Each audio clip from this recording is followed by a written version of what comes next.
नमस्कार दोस्तों, आज हम आपको संक्रांति पर सुनी जाने वाली सूर्य देव और पोपाबाई की कहानी सुनाने जा रहे हैं। तो चलिए इस पहले सुनते हैं पोपाबाई की कहानी। किसी नगर में एक पोपाबाई नाम की स्त्री रहती थी। वह भगवान श्री कृष्ण की परम भक्त थी। वह नित्य नियम से उनकी पूजा आराधना करती। पुरुषोत्तम मास हो या माघ मास हो, श्रद्धा भक्ति भाव से पूजा करती। वह नित्य प्रतिदिन भगवान की आराधना में ही रहती। उसने अपना जीवन भगवान को समर्पित कर रखा था। आसपास के जितने इलाके थे वहाँ पर यदि पूजा पाठ भजन कीर्तन होता तो पोपाबाई सबसे पहले पहुंचती। इसके बाद उनके माता पिता का भी देहांत पहले ही हो गया था। वह अपने बड़े भाई के साथ ही रहती थी। उनके भाई के बड़ा पूरा परिवार था, पर उनके भाई को अपनी बहन की शादी की चिंता रहती थी। जब कोई रिश्ता आया तो पोपाबाई उसे मना कर देती। अब भाई बहुत चिंता में दुखी होने लगा। भाई को लगता था कि यह सब पूजा पाठ की वजह से हो रहा है, क्योंकि इसलिए उन्होंने उन्हें पूजा पाठ कार्यों को करने के लिए मना कर दिया। अब ये सुन पोपाबाई दुखी हो गई। उन्होंने अपने भाई भाभी से कहा कि मैं कभी भी शादी नहीं करूंगी, यह मेरी प्रतिज्ञा है। अब मैं आपके साथ भी नहीं रह सकती, इसलिए मेरी झोपड़ी गांव के बाहर बनवा दो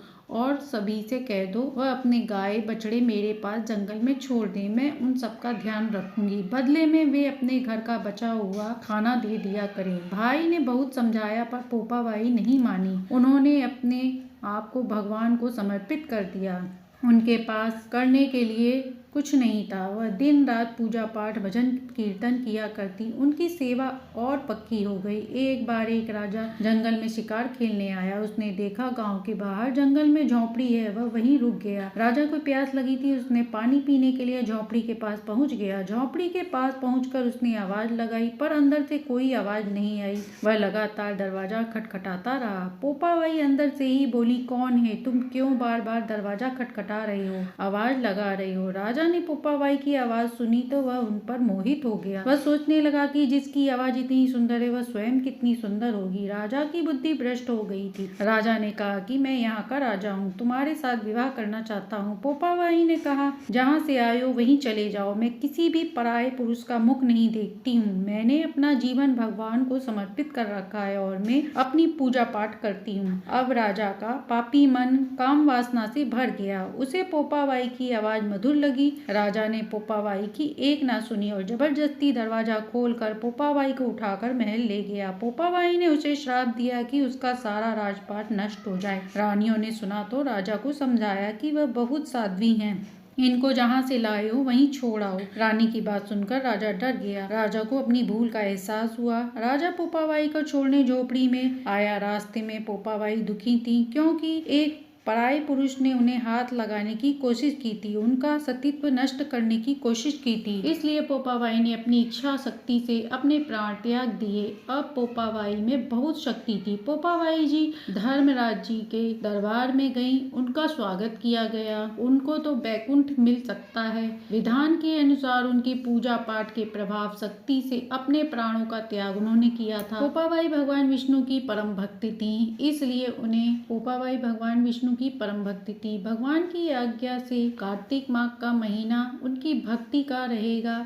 जो कोई भी स्नान करेगा, उनकी कथा कहानी सुनेगा, तभी उसे पूर्ण स्नान का फल मिलेगा। पोपाबाई ने राजा के बारे में ये पूछा तो यमराज जी ने बताया कि उसे भयंकर दंड मिला। अब पोपाबाई स्वर्ग में ही रहने लगी। कुछ समय बाद एक सेठ सेठानी जो पुण्य आत्मा थे, दोनों की मृत्यु हो गई। वह धरती से स्वर्ग लोग आए तो द्वार बंद मिला।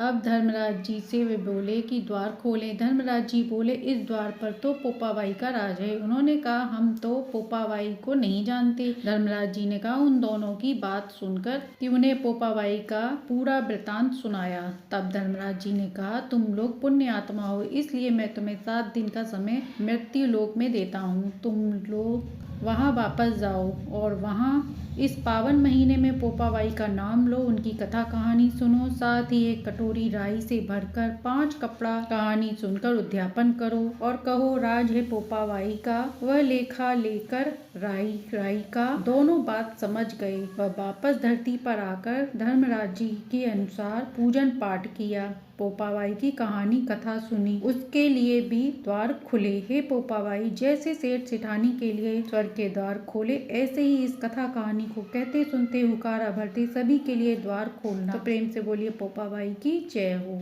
अब सुनते हैं सूर्य भगवान की कहानी। किसी नगर में एक माँ बेटे रहते थे। वह अत्यंत गरीब थे। माँ इधर उधर से काम करके घर का गुजारा करती थी।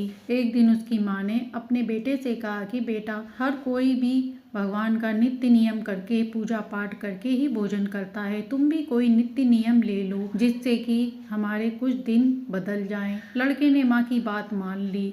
अब वह हर दिन सो के उठने के बाद, नहा धोने के बाद सूर्य भगवान का नित्य नियम करने लगा। जब तक वह सूर्य भगवान के दर्शन न कर लेता तब तक कुछ खाता पीता नहीं था। अब सूर्य भगवान उसकी पूजा पाठ से प्रसन्न हुए, पर एक दिन उसकी परीक्षा लेने के लिए बादल में छिप गए, जिससे लड़के को सूर्य भगवान के दर्शन नहीं हुए। अब लड़का घोर जंगल में चला गया और एक पेड़ पर जाकर बैठ गया। वहीं पर कुछ डाकू लोग चोरी का सामान इकट्ठा करके लाए थे। अब चारों चोर चोरी का सामान इकट्ठा करके आपस में बांटने लगे। उसी पेड़ पर लड़का बैठा हुआ था। उसी पेड़ के नीचे वह सामान आपस में बांट रहे थे। लड़का ऊपर बादल में देख रहा था, तभी अचानक उसे सूर्य देव दिख गए। वह बोला, दिख गए, दिख गए। लड़के की बात सुनकर चोरों को लगा कि इसने हमें चोरी का सामान बांटते हुए देख लिया है। उन्होंने उसे नीचे बुलाया और उससे पूछा, तो उसने फिर आकाश की तरफ देखा और कहा, दिख गए, दिख गए। अब चोर डर गए कि इसने हमारे को चोरी करते हुए देख लिया है, यह सभी को बता देगा। इस बात से भयभीत होकर उन्होंने उसको कहा कि तुम आधा सामान ले लो और वापस चले जाओ। अब लड़का चोरी का आधा सामान लेकर वापस आ गया। यह सब सूर्य देव की कृपा से हुआ था, क्योंकि सूर्य देव